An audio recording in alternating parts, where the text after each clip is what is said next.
Allah is aware of what you do.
بسم الله الرحمن الرحيم إن الحمد لله نحمده ونستعينه ونستغفره ونعوذ بالله من شرور أنفسنا ومن سيئات أعمالنا من يهدي الله فلا مضل له ومن يضلل فلا هادي له أشهد أن لا إله إلا الله وحده لا شريك له وأشهد أن محمدا عبده ورسوله أما بعد السلام عليكم ورحمة الله وبركاته.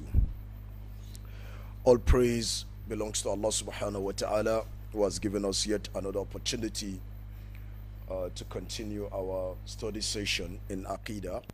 We ask Allah subhanahu wa ta'ala to accept it from us. We ask Allah subhanahu wa ta'ala to make it a beneficial one. Today is the 12th day in the month of Rabiul Awwal. Today is the 12th day in the month of Rabiul Awwal, 1441 after the historic hijrah of Prophet Muhammad sallallahu alaihi wasallam from Mecca to Medina, which is equivalent to the 10th day in the month of November 2019, the Christian era. This is going to be our 77th lesson, inshallah. And as you know, we're discussing the last asl from the usul of the Aqeedah of Ahlussunah Jama, a very important one, which is belief in qadar, predestination, the divine decree. Inshallah, we are almost going to round up on this kitab soon. Then we want to start either usulu thalatha in English, because we're doing usulu thalatha in Hausa. I don't know. It depends on what the class choose. So we either do usulu thalatha or Aqeedatul of Ibn Taymiyyah, another book on Aqeedah, or usulu thalatha in English for the benefit of those. We started the Hausa one for more than a year now. Yeah. So it depends. Maybe by the end of the class we will decide, inshallah. Last week, still on the issue of qadar, we made mention of 5 points that are pointing towards the fact that each and every one of us that does anything at all is as a result of the free will and the ability given to him by Allah subhanahu wa ta'ala. Am I communicating? And that, yes, Allah has predestined everything, He has decreed everything, but He has equally given us free will and qudra, ability. So when you do whatever you do, it's as a result of the choice given to you by Allah subhanahu wa ta'ala. But also you should know that Allah has created you as well as your actions. You don't know, isn't it?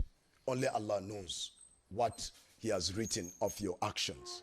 So still, before you acted, you had the option of doing good and avoiding evil. Am I communicating? So whichever one you choose at the end of the day, now it becomes that which has been written. But before it happened, you cannot lay claim to the fact that, well, I'm helpless, fatalism, isn't it? No, you can't do that.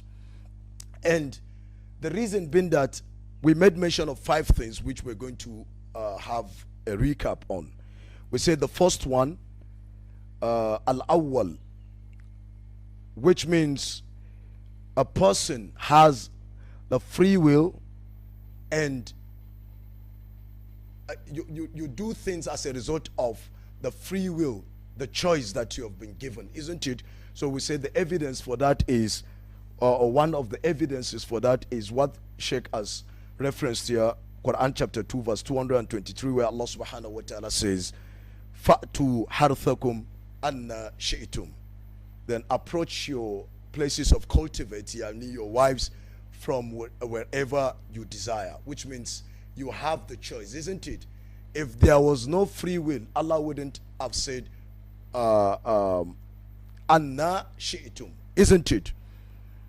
Then Allah subhanahu wa ta'ala equally said in Surah At-Tawbah verse 46, وَلَوْ أَرَادُوا الْخُرُوجَ لَعَدُّوا لَوْ عُدَّةً. If they had intended going out, isn't it, in the battle, alongside with the Prophet sallallahu alaihi wasallam, they would have prepared for it, even if they had intended, which means they had the choice of intending to or not to, and they choose the option of not to. Hence, this verse is an evidence that whatever we do is as a result of the free will that we have.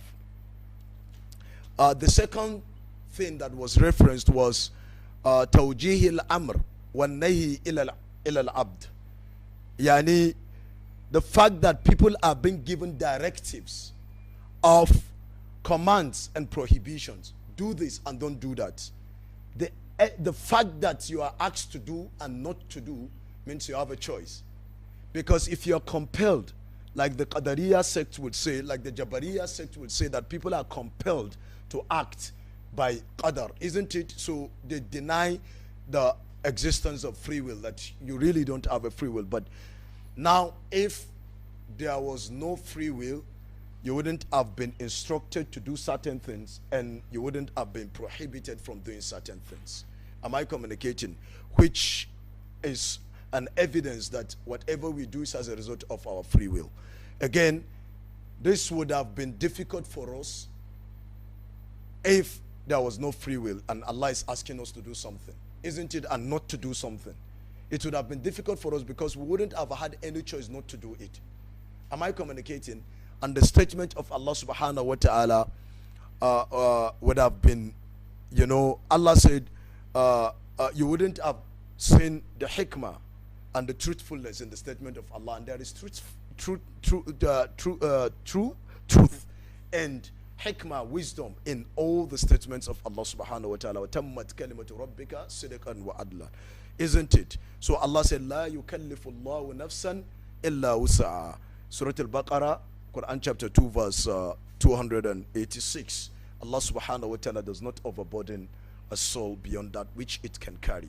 So Allah wouldn't have overburdened us beyond that which we will be able to carry, because if you are asked to do something when you really do not have a choice in whether to do it or not to do it, then you are being asked to do something that you cannot carry, isn't it?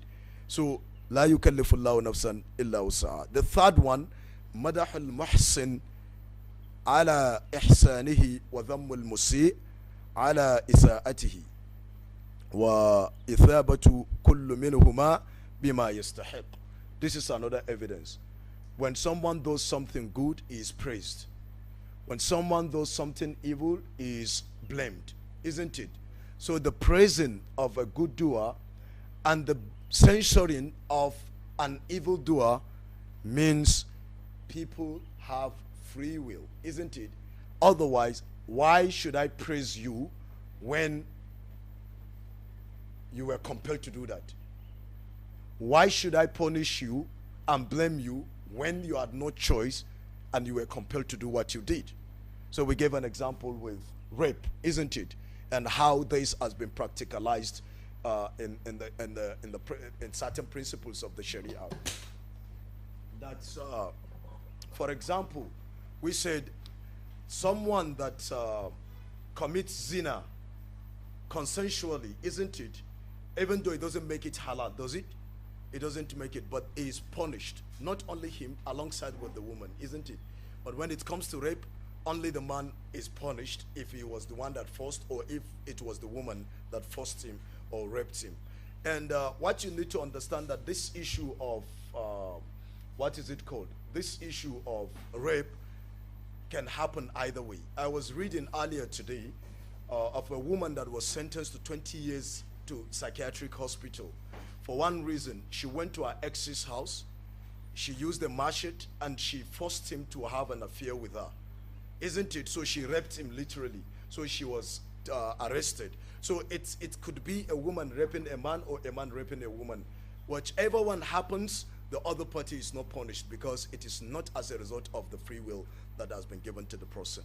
So we said the fourth one, that anna Allah ta'ala arsala rusul mubashirina wa mundhirin لألا يكون للناس على الله حجة حجة بعد الرسل. Allah subhanahu wa ta'ala, he sent messengers as givers of glad tidings, mubashirina, for the believers, you're given the glad tidings of going to paradise. Wa mundhirina, for the criminals and the unbelievers, they are warned of the blazing fire of hell. Am I communicating? So the existence of messengers is an indication that what? Is an indication that whatever you do is as a result of what? Your free will. Again, al-khamis anna kulla fa'il يحس أنه يفعل شيء أو يتركه بدون أي شعور بإكراهه. Whatever you do, this was the fifth one we discussed last week. Whatever you do it as a result of what? You do it. Answer this call. Whatever you do it as a result of what? As a result of free will. You don't feel compelled when you do certain things. You're seated here, nobody compelled you to come here. So the fact that you don't feel compelled and you do things comfortably, it's an indication that you have a free will. So now we continue from where we stopped last week. Wanara, from your kitab, Wanara, and now we're going to read whatever it is, then inshallah we will explain, maybe line by line. ونرى أنه لا حجة للعاصي على معصيته بقدر الله تعالى لأن العاصي يقدم على المعصية باختياره من غير أن يعلم أن الله تعالى قدرها عليه إذ لا يعلم أحد قدر الله تعالى إلا بعد وقوع مقدوره. Now, wanara, we see that there, as a result, annahu la hujja, there is no any excuse, lela asi, for the sinner. A sinner has no any excuse whatsoever, ala masiyatihi, regarding his sin. Biqadarillahi ta'ala. He cannot say that Allah subhanahu wa ta'ala has written that I will commit this sin, so I couldn't have averted it. Because if he said that, then he's amongst the Qadariya sect, isn't it? The Jabariya, that, well, I had no choice. So because of our understanding of these 5 points from last week, which we just had a recap on now, it means that a sinner does not have any excuse latching on to qadar. You know, he cannot latch on to qadar as an exit route to justify his sins against Allah subhanahu wa ta'ala, because some people are fond of doing that, actually I did what I did because it has been written. I couldn't have averted it, isn't it? So a justification for, disobedience to the orders of Allah. So we say, if free will actually exists, and it does exist as we have proven, then there is nothing for a sinner to latch onto regarding qadar again to justify his sins. Why? Because Allah subhanahu wa ta'ala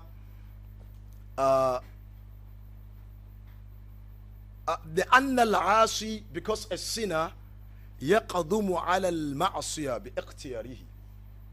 He acted based on his choice. Why aren't you taking alcohol?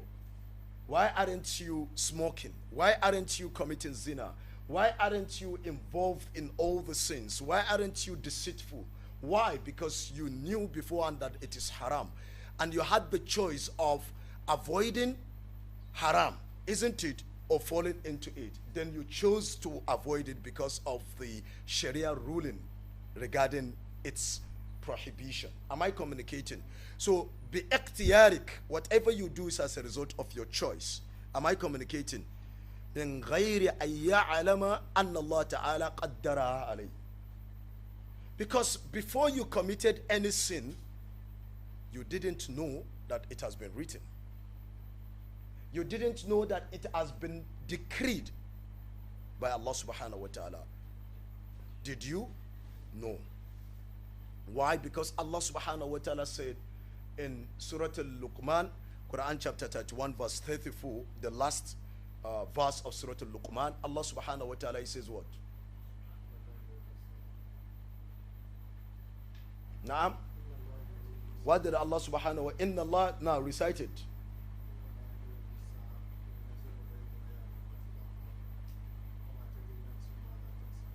Do you need a mic?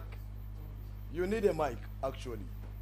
We want people to be participating. Yeah, Bismillah.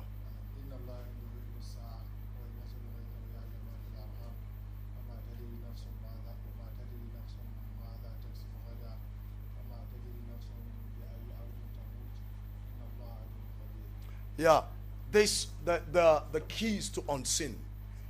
Nobody has knowledge regarding what is going to happen in the future. So Allah says, وَمَا تَدْرِي نَفْسٌ مَاذَا تَكْسِبُ غَدًا. There is no single soul that has the knowledge of what it's going to earn tomorrow. You don't know, I don't know. So this is an evidence that before you commit any sin, before you embark on any journey or anything, you never knew of it. You don't know what you're going to earn tomorrow. Allah said there is no single soul that knows what it's going to earn tomorrow. So you don't know what has been written against your name, for or against you, isn't it? You don't know.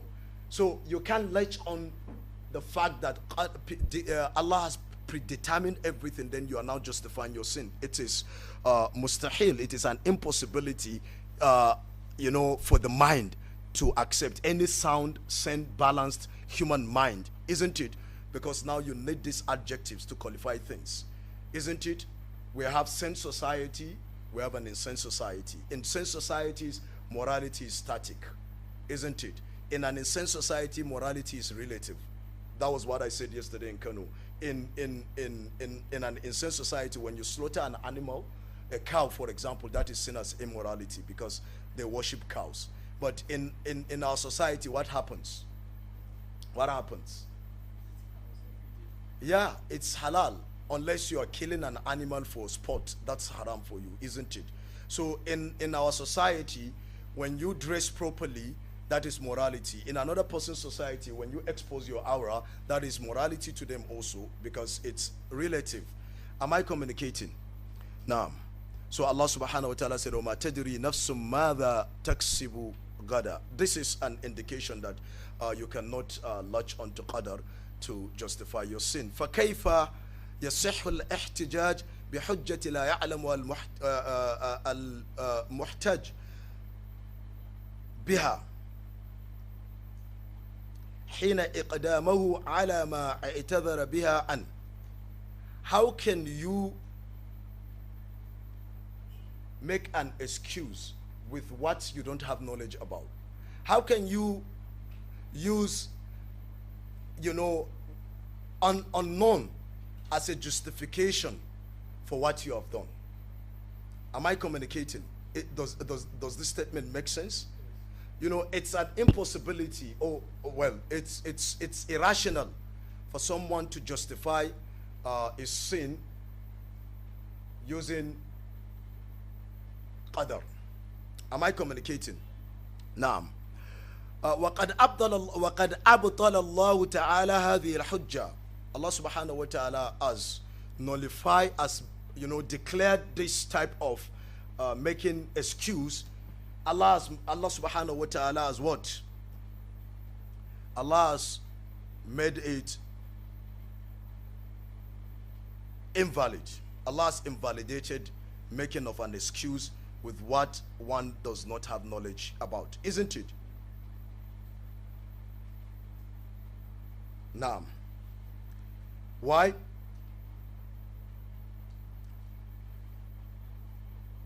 Sheikh says, okay, afwan. Now, if I jumped a line. If, therefore, لا يعلم أحد قدر الله تعالى إلا بعد وقوع مقدوره. There is no single person that knows the decree of Allah except what Allah has decreed has come to pass. You don't know what Allah has decreed unless and until it has happened. Then you now can justifiably claim that that was what Allah has decreed for you.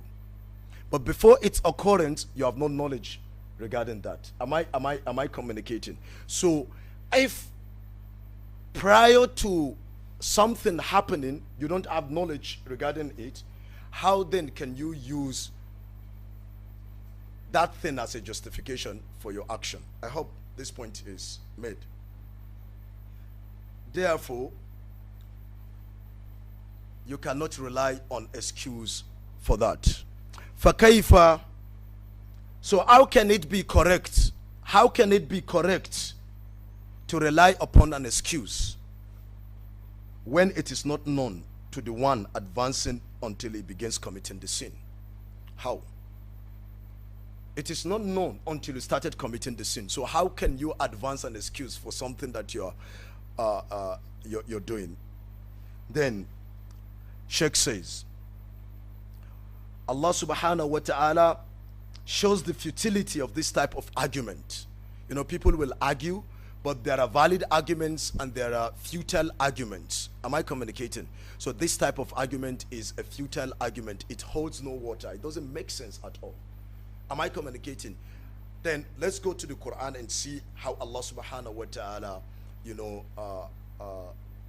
invalidated and shows how futile this line of thought is. Allah subhanahu wa ta'ala, he says, سَيَقُولُ الَّذِينَ أَشْرَكُوا لَوْ شَاءَ اللَّهُ مَا أَشْرَكْنَا وَلَا آبَاؤُنَا وَلَا حَرَّمْنَا مِنْ شَيْءٍ كَذَلِكَ كَذَّبَ الَّذِينَ مِنْ قَبْلِهِمْ حَتَّى ذَاقُوا بَأْسَنَا قُلْ هَلْ عِنْدَكُمْ مِنْ عِلْمٍ فَتُخْرِجُوهُ لَنَا إِنْ تَتَّبِعُونَ إِلَّا الظَّنَّ وَإِنْ أَنْتُمْ إِلَّا تَخْرُصُونَ. Allah subhanahu wa ta'ala says, those who commit idolatry, the mushrik, they want to, that is the line of thought of the kuffar, the idolaters. Allah said, لَوْ شَاءَ اللَّهُ مَا أَشْرَكْنَا. The idolaters, they will say, if Allah had willed, neither we nor our forefathers would have been idolaters. Because Allah had willed that will become mushrik. Look at their justification. Does Allah accept and approve shirk? What did we discuss in our previous class of irada? Who can remind us? Irada. How many types of irada did we discuss here? How many times? 2. Nam. Sister Bilqis. 2. Mention 1. Universal. Nam. Iradatul kawni. Then which one? Shar'i. Iradatul Shar'i, the legislative one. The universal irada, yes, Allah is something that Allah subhanahu wa ta'ala has decreed, and it is not necessarily beloved to Allah subhanahu wa ta'ala, like shirk, like people being killed innocently. There is a wisdom behind it, but not necessarily that Allah has given command that you should kill people, or Allah has commanded that someone should commit shirk. But Allah subhanahu wa ta'ala has decreed that some people will commit shirk and some people will be muwahidun. Am I communicating? Now, that is a universal will. So, that they are committing shirk is because Allah has decreed that fariqan hada wa fariqan na'am haqqa alayhim ad-dalala. Fariqan fil jannah na'am, a party in Jannah and a party in hell. When Allah created Adam alayhi salam, Allah wiped the back of Adam alayhi salam and brought out all his progenies. Said, these are going to paradise and these are going to hell. The progeny of Adam entered into a covenant with Allah subhanahu wa ta'ala. Am I not your Lord? They said, Qalu bala shahidina. We bear witness that you are our Lord and that we will worship you alone. None of us is here until he has made that commitment to worship Allah alone. So when people deviate from that which they had committed from, they committed themselves to, then the justification for Allah's punishment becomes a reality, isn't it? Allah's punishment on them becomes justified. I hope I'm making sense. So the kuffar are now saying, those who commit idolatry will say, if Allah had willed, neither we nor our forefathers would have been idolaters, and neither would we have prohibited anything. Thus did the people before them deny. Allah is saying, thus كَذَلِكَ كَذَّبَ الَّذِينَ مِنْ قَبْلِهِمْ. The people before them, this is how they denied also. حَتَّى ذَاقُوا بَأْسَنَا, until they tested our punishment. So, what is the wajhu istidlal here? What is the wajhu istidlal here? What is it? Hatta dhaqu ba'sana. If their claim was right, Allah wouldn't have punished them. If they had been idolaters was because they had no choice, they were compelled to be idolaters, Allah wouldn't have said hatta dhaqu ba'sana, until our punishment, they tested our punishment. Because Allah does not punish until there is a justification for it. Someone that is actually justified to be punished because of the justice of Allah subhanahu wa ta'ala. So if their claim was right, if someone comes into the courtroom and makes a claim, if that person at the end of the day, the judge sends him to jail, what does that inform you? What do you, which means his case is null and void, isn't it? His argument does not hold water. If its argument was right, the judge wouldn't have sentenced him to court, to jail. But after advancing arguments in support of his claim that he is not guilty, and at the end of the day he's been sentenced to life imprisonment, it means that his arguments are futile. So if their argument was correct, Allah wouldn't have said hatta dhaqu ba'sana. Am I making sense? So this is what I want us to always learn in this class, how to extract understanding from Quranic verses, isn't it?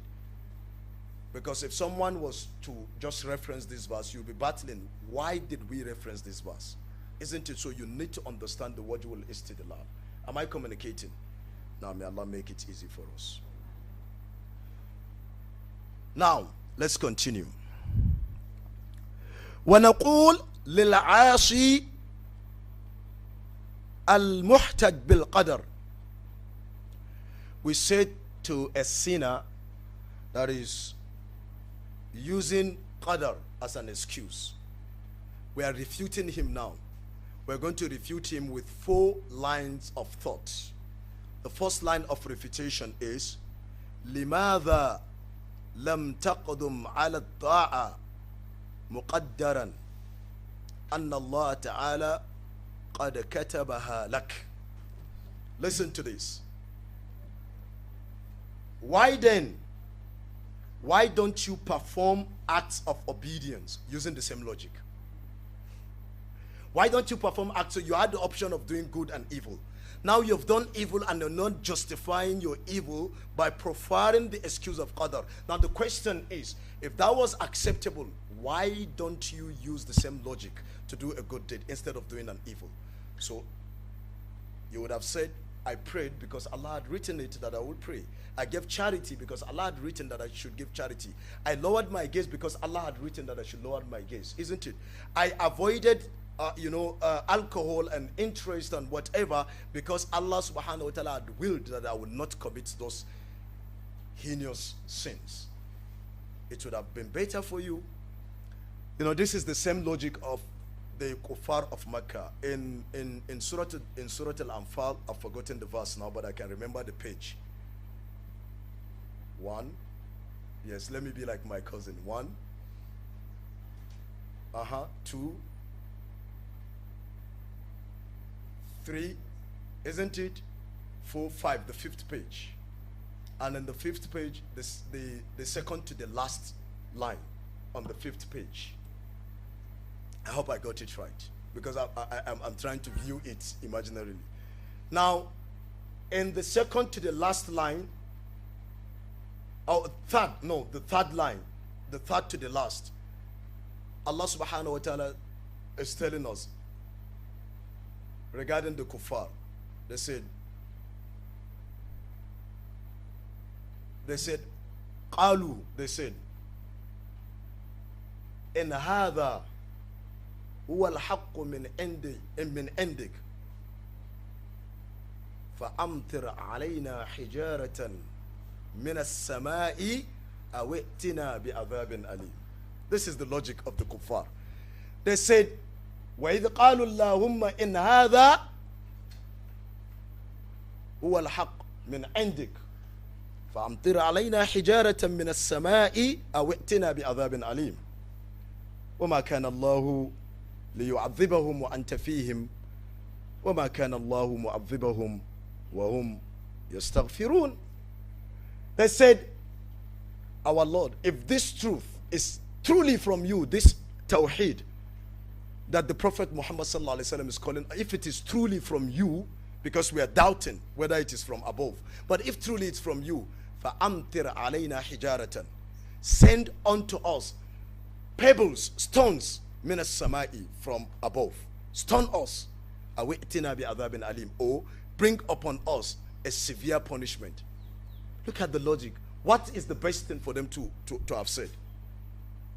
Allahumma in kana hada huwa al-haq min indik. If this truth is from you, then guide us to accepting it. Guide us to accepting it. That would have been better. But they said, فَأَمْتِرَ عَلَيْنَا حِجَارَةً مِنَ السَّمَاءِ أَوْ اعْتِنَا بِعَذَابٍ أَلِيمٍ. The same logic they are using here. The same logic. They said what? سَيَقُولُ الَّذِينَ أَشْرَكُوا. They will say, لَوْ شَاءَ اللَّهُ, had Allah willed, مَا أَشْرَكْنَا, had Allah not willed, isn't it? We wouldn't have committed shirk. وَلَا آبَاؤُنَا, neither would our forefathers. وَلَا حَرَّمْنَا مِنْ شَيْءٍ, and wouldn't have been prohibited. Would have prohibited anything. Now they used to prohibit the eating of certain animals amongst themselves. Go to Surah Al-An'am. All these things that our local people will have of this, what do you call it? Champi. What is champi in English language? Superstitious belief. Go and read Surah Al-An'am and understand Surah Al-An'am, and it discusses the issue of superstition. It holds no water, isn't it?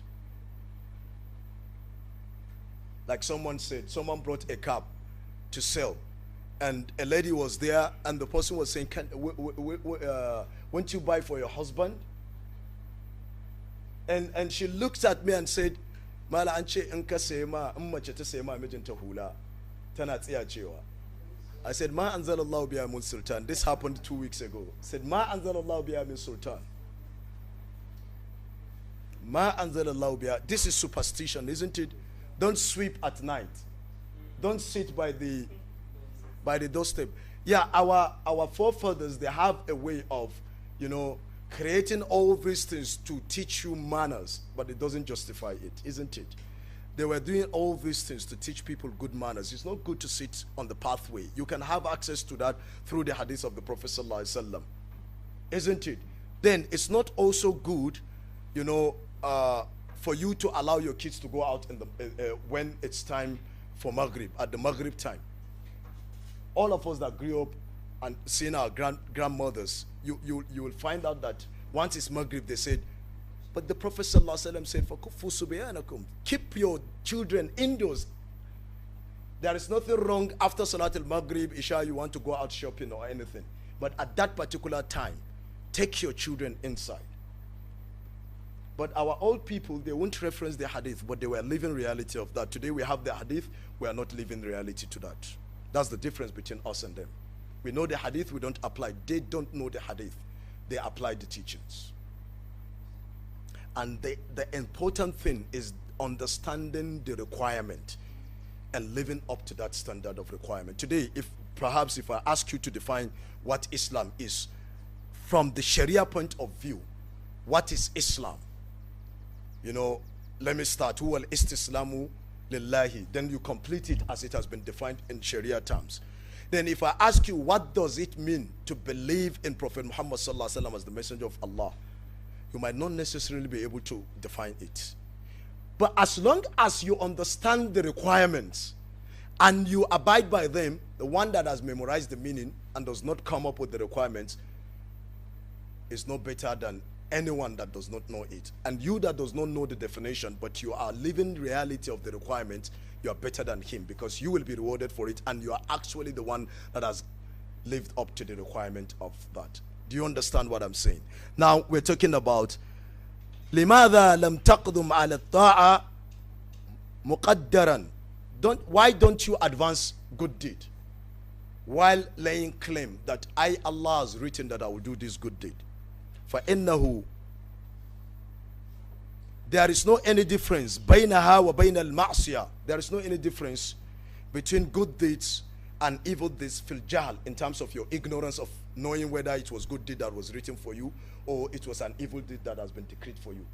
You are all ignorant of it. I don't know if you understand this line. There is no difference بينهما, between you choosing to do a good deed and choosing to do an evil deed. Fil jahl, regarding ignorance of it. I'm ignorant now of what has been decreed regarding the good deed that I will do or regarding the evil deed that I will fall into. And since I'm ignorant, so I can't fall into an evil and now justify it by using qadara. Why didn't I use good deed as a bet to justify my actions? Am I communicating? بالمقدور قبل صدور الفعل منك, before you actually do that deed. ولهذا, and this is the reason why لما أخبر النبي صلى الله عليه وسلم الصحابة بأن كل واحد قد كتب مقعده. مقعد is place. When the Prophet صلى الله عليه وسلم informed his companions بأن كل واحد, that verily everyone, each person, قد كتب مقعده من الجنة, his place has been written in Jannah, ومقعده من النار, and his place in hellfire. قالوا, they said to the Prophet صلى الله عليه وسلم أفلا نتقل أفلا نتقل وندع العمل. Don't we just latch on to what has been written to us and we just relax, leave off doing actions? Shall we rely upon what has been written and just not do anything? Do you understand this line of thought? The companions asking the Prophet sallallahu alaihi wasallam, shall we just rely upon that which has been written and just we abandon doing anything? The Prophet sallallahu alaihi wasallam, being a good teacher, setting them on the right path regarding qadar, the Prophet sallallahu alaihi wasallam, he said, لا اعملوا فكل ميسر لما خلق له. اعملوا, that was the answer. No, act. Do not rely upon that which has been decreed, because you don't know. Now that you don't know, what is the way out? اعملوا, act. فكل ميسر, each one will have that which was decreed for him, which has been written for him, which has been destined for him, made easy. So Allah will make it easy for you to be righteous. You won't see yourself fluctuating between obedience and abandoning obedience and now embracing Allah's disobedience. Your obedience will always be the target. Your obedience to Allah will always be the target. Allah will make it easy for you to always have the zeal to do more good. And Allah will make it easy for you to always have the courage to abandon an evil deed. Why? The Prophet ﷺ said, Allah will make it easy. In another narration I was reading, the Prophet ﷺ now recited in one of the tafsir, the Prophet ﷺ now said, فَأَمَّا مَنْ أَعْطَى وَاتَّقَى وَصَدَّقَ بِالْحُسْنَى فَسَنُيَسِّرُهُ لِلْيُسْرَى. The one that gives fi sabilillah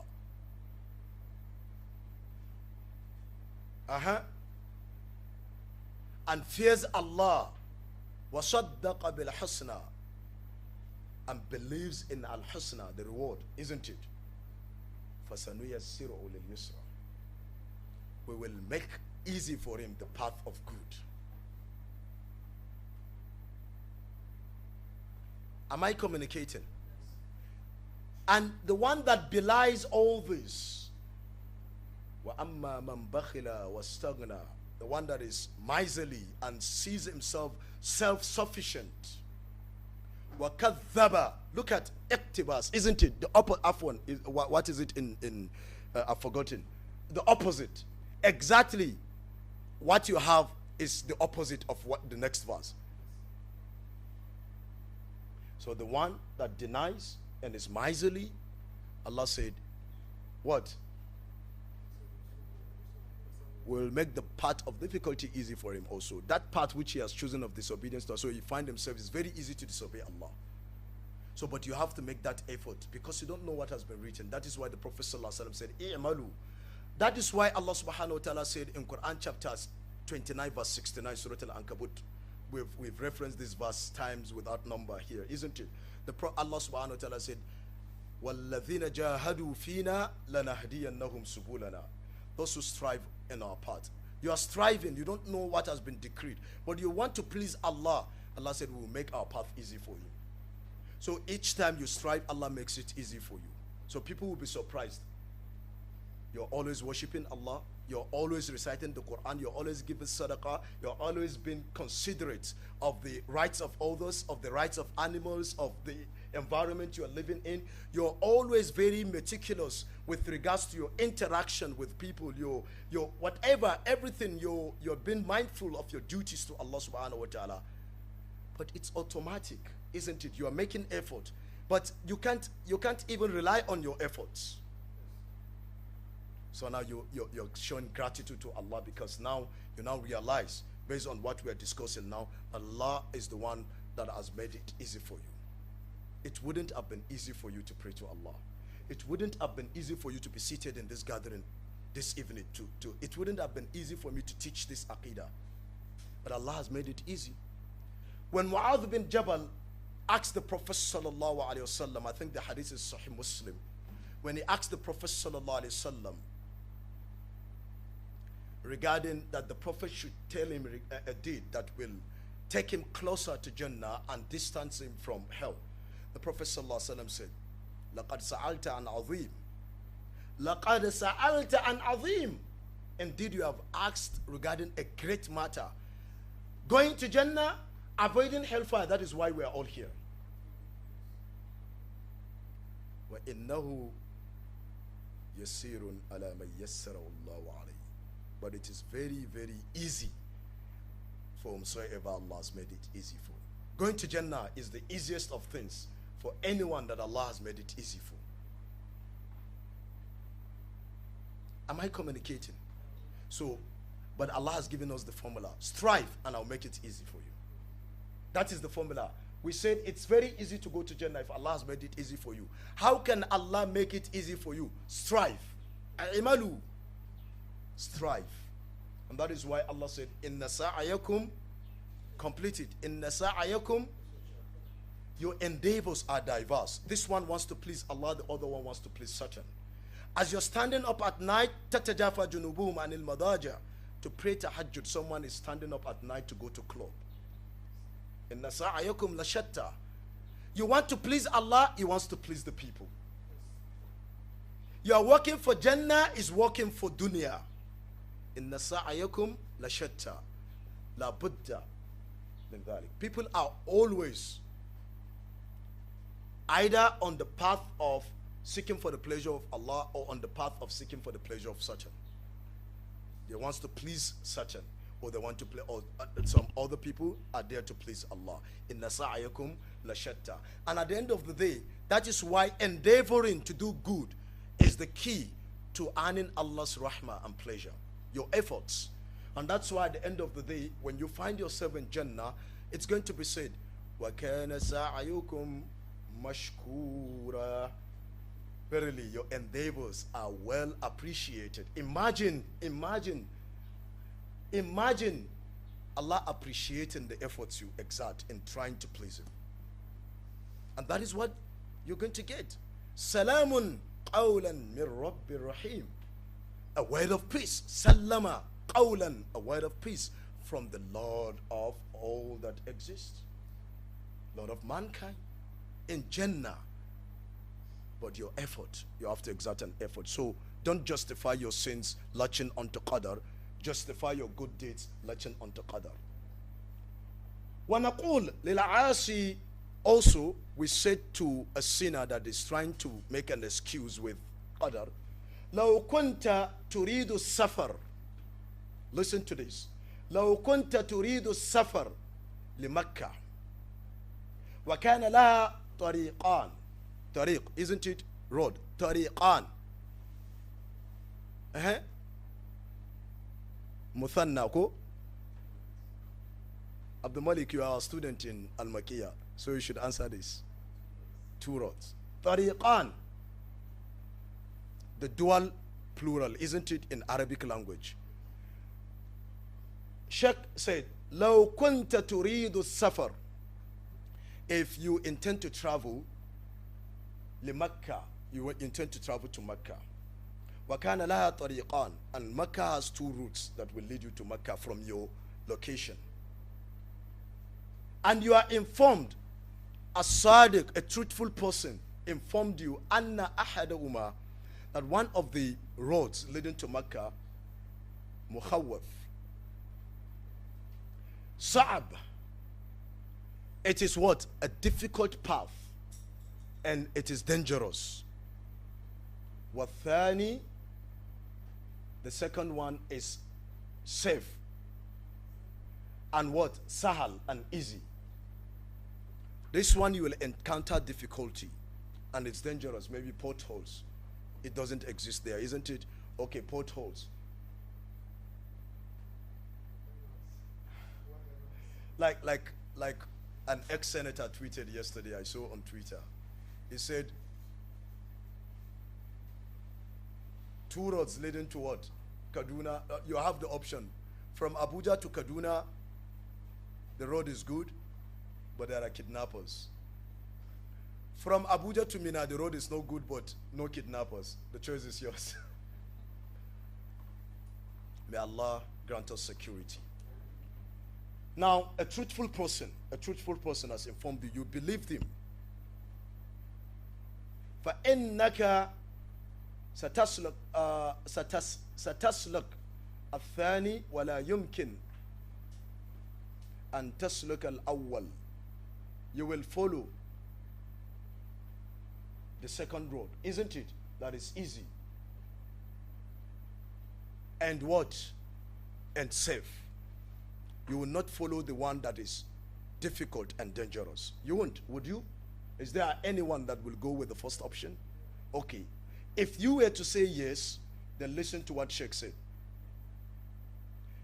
وَتَقُول, for example, if you follow the first one that is dangerous, and you say, مُقَدَّرَ عَلَيْهِ, Allah has decreed that I will follow that path. وَلَوْ فَعَلْتَ, if you had done that, لَعَدَّكَ النَّاسِ فِي قِسْمِ الْمَجَانِينَ. Kunsan junun ko? Mahaukaci, auka kenan. Majnun shine mahaukaci. Ba ku ji an ce wannan majnunul Laila ba? In Arab wannan ba? The one that was madly in love with Layla. He became mad, isn't it? He was madly in love. He was mad in love, or madly. Which one is right? No. If you had gone with the first option, people would have counted you amongst the mad people. وَنَقُولُ لَهُ أَيْضًا, the second to the last. وَنَقُولُ لَهُ أَيْضًا لو عرض عليك وظيفتان إحداهما ذات مرتب أكثر. You have two works. You were given two works, offers, two job offers, isn't it? إحداهما, one of the job offers, that مرتب أكثر. it has a very high status. Maybe the paycheck is high. The working condition is favorable. فَإِنَّكَ سَوْفَ تَعْمَلْ فِيهَا دُونَ النَّاقِصَةِ. Verily, you're going to choose that option compared to the one that pays less. So we're going to pay you 500,000 naira. Here you have 100,000 naira. There you have flexibility. Here there is no flexibility. There is no doubt. Undoubtedly, you're going to go with the first option, isn't it? If you were to go with the second option, will you go with the second option and now claim that Allah ya qaddara zan je aiki inda za biya ni 50,000? Would you now come at the end of the day and justify that? Please. Okay, you wouldn't. You wouldn't. Keep this answer in your pocket. We will reference it now. Would you, now let me ask again. You had the option of choosing between a job that pays 500,000 naira and that pays 50,000 naira, with a favorable working condition in the first scenario and an unfavorable working condition with low paycheck in the second scenario. Which one are you going to go? Okay, if you were to go with the second one, would you come back and justify it using qadara? Would you do that? Okay, keep the answer in your pocket. وَنَقُولُ لَهُ أَيْضًا, we say to him also, نَرَاكَ إِذَا أَثَبْتَ بِمَرَضٍ الجسم تركت باب كل طبيب لعلاجك. When you fall sick, that is when your body is paining you, that is marad. What do? You travel to all the doors of every doctor, tabib, isn't it? لعلاجك. What is ilaj? Cure. Magani, cure. So we have this. Al-ilaj khairun.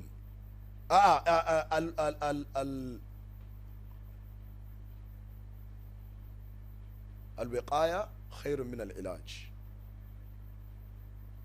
Prevention is better than cure. You can't see danger ahead and now say, let me risk it. You can't see a negative path and you take onto that path and say, let me see the end of it. While from inception, you know that probably it's going to lead you to something that is not, desirable. Isn't it? Like the two paths that have been given to us as an example now, taking the path of going to Mecca, for example. You can't, that is why a Muslim is a smart individual. He sits himself down, analyzes the situation before he embarks on any endeavor. You want to go into a business endeavor, you want to do anything, what do? Feasibility study. Why do you do that? Whether you will lose or gain. Why don't you just go into the business and now if you lose, you come back and say, qaddara, it's destiny.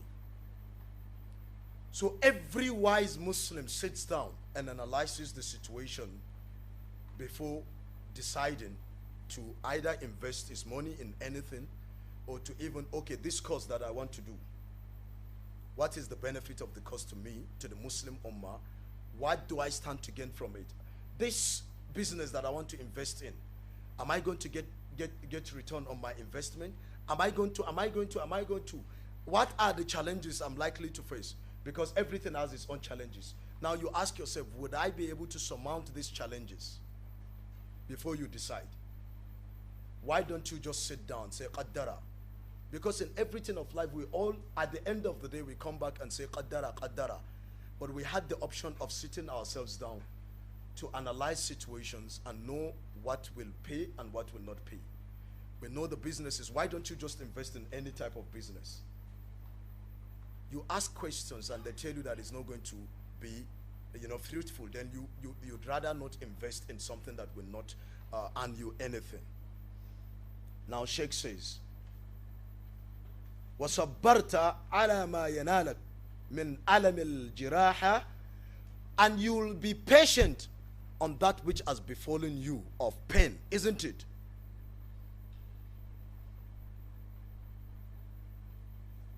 وَعَلَى مِرَارَ الدَّوَاء أو مرار الدواء, the bitterness of drug.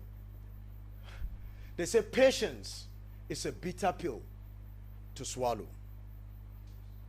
Patience is a bitter pill to swallow.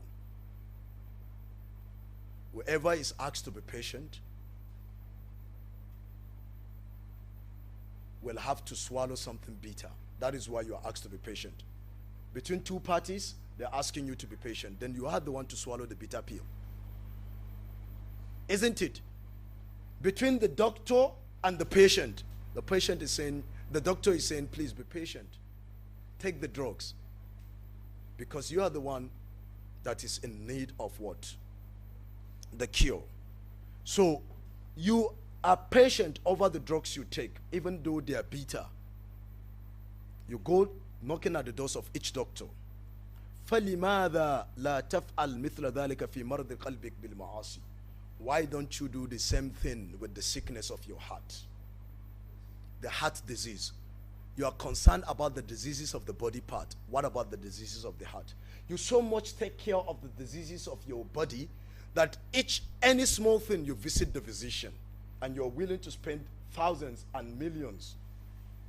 Why aren't you paying the same attention to the diseases of your heart, and you go ahead and commit a sin, then you're coming back? Why don't you just sit down and say, the moment you start having a headache, it's an alarm, isn't it? If you have money, you visit the doctor. Some people, small thing, they visit the doctor. When your car starts making some funny sounds, immediately you call your mechanic. Why don't you just sit down and say, Allah sounding, let me just go. You are very meticulous when it comes to the issues of dunya. But when it comes to the issues of akhirah, you now latch onto qadara. And even vital issues in our lives, isn't it, that affects our lives, we end up latching onto qadara without doing our part. Do you understand? At the end of the day, if it pays, we say alhamdulillah. If it doesn't pay, but we are to blame ourselves for the, now the Emir of Kano is facing a huge backlash on social media for what he said yesterday, of which I said similar thing. Simultaneously at the same time, I never knew. He was making the presentation at Kano yesterday. I was making the similar presentation. His younger sister, same mom, same dad, was telling me that they just left his guy. He just made the similar system that I made now. Now, it's facing a backlash, isn't it? What did he say? It's the same thing we're saying here. Before blaming, you have to chastise people that kidnap the kids. And they have to face the wrath of the law, isn't it? But now, what about the negligence on the parts of the parents? Why will you allow your 5-year-old daughter or son to roam the street to go to Islamia? Why? You know the society you're living in. No, I'm just asking you. Why would you be comfortable asking your 4-year-old child to go out because if my house is at the end of this road and the Islamia or the school he goes to is at the other end, straight road. If I'm comfortable in my living room allowing my son, 5-year-old, to walk down that street, I'm neglectful of my duty towards him. Because at this time he needs my care, he needs me to be behind him to offer that security. Am I communicating? So he said the same thing. He said the parents are to be blamed also. Now they are insulting him all around. Someone just said, because I don't have any political inclination, I don't belong to any party, and nobody is seeing my statement as an antagonism towards him, so I'm safe. But because his statement is now seen from a political point of view, someone is saying that he's attacking them, isn't it? They are now seeing my own as, okay, a justified statement because you are preaching, isn't it? But it's the same truth. It's the same truth. And we need to face the truth. Okay. So Sheikh said we should pay attention. And we're stopping here, inshallah, till next week also. So now, I said, let's have the final say now. Usulu Thalasa is very vital, isn't it? The questions you're going to be asked in the grave. And they don't come by cramming. They come by absolute understanding. Now, I'm just thinking, since this is an Aqidah class, I was thinking of taking Aqeedatul Wasatiyah of Ibn Taymiyyah. It's similar to all the things we have discussed here, isn't it? Or we go to Usulu Thalasa, which is different from what we have discussed here, isn't it? Usulu Thalasa is vital, isn't it? Very key, very vital, because everything that you do also without understanding those key things will, which one? Usulu Thalatha? Yeah? Maybe, no, people don't know Aqidah al-Wasatiyah, isn't it? Aqeedatul Wasatiyah, maybe you go and do a review on it, isn't it? If you, then by next week we can now decide, isn't it? All right, then Usulu Thalatha. Now I want to use this also to say that last week, Monday, we lost Senator Zarewa, isn't it? It was in my Usulu Thalatha class, my dars. He never misses it, or he never missed it, unless he's traveled. I was a bit happy because for the past 1 year we've been talking about al-imanu billah and the questioning of the grave, and he's always been a regular person in that Usul Thalatha class. Last week we had class together with him. He was there from beginning till end. Nothing. We prayed. I was the one that led them in prayers. On Monday, Maghrib to Isha. That's why it's good to be doing good deeds. It was in Al-Adab al-Mufrad class, dars of Sheikh Aifan here again at Area 11. Abdul Karim is seated here. Abdul Karim was the one that, shifted for him to pass. The dars was going on when he started feeling illness in the masjid. He's always seated. I always sit by his side, by his side, myself, him, and Zaradin and other people behind the sheikh whenever I'm there. Then he stood up, isn't it? And now he passed by. He was not feeling fine. From there, his driver came in, picked up. They were actually recording the dars with his phone. The driver came, picked his what? His phone, his kitab, and everything. Took him to the hospital from there. He died. After that, he died. Such a nice man, and alhamdulillah, so many good things people say about him. I never knew he was a former senator until just during Hajj, when he was going for Hajj, and he was telling me that he was going to buy the share of Usul Thalatha for me from there. Very humble personality, wallahi. Then we ask Allah subhanahu wa ta'ala to forgive. I'm bringing this up to encourage us more, and that was the encouragement I gave to all the elderly people that attend my classes, even in Gwarimpa, even everywhere that the elderly people, we always encourage them. Now it's good. You don't know when you're going to die, so keep on doing good and don't relent, and don't depend on the one you have done before, because you don't know whether Allah has accepted that one. So the opportunity keeps knocking, and you keep grabbing the opportunity, so that your good deed will be the last one. No one of us knows when he or she is going to die. Wallahi, last week I told them, I said, if Allah spares my life. And last week I was saying that if Allah decreed that if I'm going out from this masjid I'll be involved in an accident, so be it. That was what I said, not knowing that it was someone that will die before seeing the next Sunday. It could be any one of us. May Allah subhanahu wa ta'ala take our souls when we are most charged with Iman, when we are closest to Him. May Allah subhanahu wa ta'ala be pleased with us. May Allah accept all our righteous deeds, if there is any, and may Allah give us more and more opportunities to do righteous deeds and forgive our shortcomings. Till we meet next week, inshallah. Subhanakallahumma wa bihamdika, ashhadu an la ilaha illa anta, astaghfiruka wa atubu ilayk.